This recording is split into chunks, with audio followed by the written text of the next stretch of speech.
जानेवारी 26 प्रजासत्ताक दिनानिमित्त नाशिक पोलीस मुख्यालय येथे ध्वजारोहण कार्यक्रमाप्रसंगी माजी पालकमंत्री गिरीश महाजन यांनी आपल्या भाषणात अनेक शूरवीरांचे महापुरुषांचे नाम उल्लेख करत त्यांच्या आठवणींना उजाळा दिला। पण भारतीय राज्यघटनेचे शिल्पकार डॉक्टर बाबासाहेब आंबेडकर यांचे नाव जाणीवपूर्वक न घेतल्यामुळे सदर कार्यक्रमात उपस्थित असलेल्या वनविभागाच्या महिला कर्मचारी माधवी जाधव यांनी तात्काळ महाजनांना सवाल करत निषेध व्यक्त केला। सदर महिलेला दडपशाहीचा वापर करत सरकार वाडा पोलीस स्टेशन नाशिक येथे दिवसभर बसून ठेवण्यात आले। अशा प्रकारे आवाज दाबण्याचा प्रयत्न महाजन यांनी केला आहे, पण अशी दडपशाही अजिबात सहन केली जाणार नाही आणि डॉक्टर बाबासाहेब आंबेडकर यांचा अवमान आम्ही कदापि सहन करणार नाही। त्याचबरोबर गिरीश महाजन यांनी तात्काळ आपल्या मंत्रिपदाचा राजीनामा द्यावा व तसेच संपूर्ण आंबेडकरी जनतेची जाहीर माफी मागावी अशी मागणी सत्यशोधक बहुजन आघाडीचे जिल्हाध्यक्ष भारत वाघमारे व सहकाऱ्यांनी जिल्हाधिकारी नाशिक यांना निवेदनाद्वारे केली आहे। यावेळी संघटनेचे जिल्हाध्यक्ष भारत वाघमारे, ज्येष्ठ साहित्यिक डॉक्टर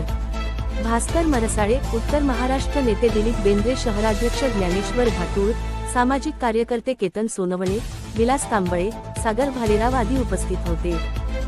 जानेवारी प्रजासत्ताक दिनानिमित्त या राज्याचे पालकमंत्री गिरीश महाजन यांनी त्यांच्या भाषणामध्ये या देशाची राज्यघटना ज्यांनी लिहिली असे या भारताचे महामानव परमपूज्य डॉक्टर बाबासाहेब आंबेडकर त्यांचं नाव जाणून बुजून न घेतल्यामुळे आज संपूर्ण आंबेडकरी समाजामध्ये तीव्र तेढ निर्माण झाला आहे की बाबासाहेबांचं नाव का वगळलं गेलं, हा प्रश्न निर्माण होतोय।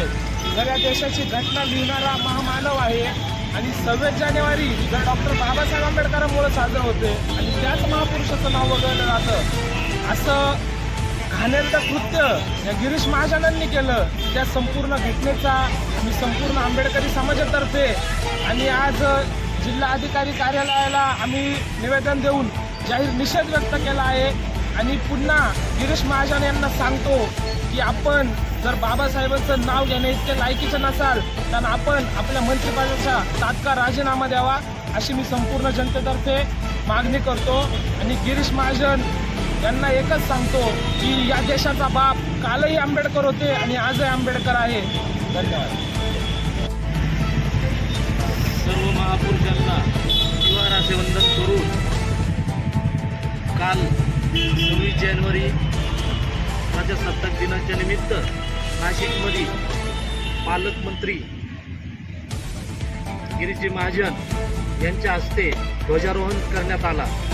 त्यांच्या ध्वजारोहणाच्या प्रसंगी त्यांनी आपल्या मनोगतामध्ये, आपल्या भाषणामध्ये अनेक महापुरुषांचे, शूरवीरांचे नामोल्लेख केले, त्यांचे कार्य सांगितले। पण जाणून बुजून भारतीय घटनेचे शिल्पकार महामानव डॉक्टर बाबासाहेब आंबेडकर यांच्या नावाचा नामोल्लेख त्यांनी केला नाही। त्यानंतर ते असं सांगताय सोशल मीडियावर की माझ्याकडून तसं अनावधानाने ही घटना झालेली आहे। पण मला आपल्या माध्यमातून सांगायचं आहे, आपण राज्याचे मंत्री आहात, कोण्या गल्लीबोळातले कार्यकर्ते नाहीत की आपण बाबासाहेबांचं नाव विसरणार। ज्या महामानवाने या देशाला घटना दिली, लोकशाही दिली, त्यांचं नाव तुम्ही विसरता। तुमचा मी या ठिकाणी तीव्र शब्दामध्ये निषेध करतो। त्याच कार्यक्रमामध्ये आमची भीमकन्या माधवी जाधव त्या ठिकाणी वन विभागाची कर्मचारी म्हणून त्या कार्यक्रमाला उपस्थित होत्या। त्यांनी गिरीश महाजन यांच्या भाषणादरम्यान बाबासाहेबांचं नाव न घेतल्यामुळे त्यांना प्रश्न विचारला असता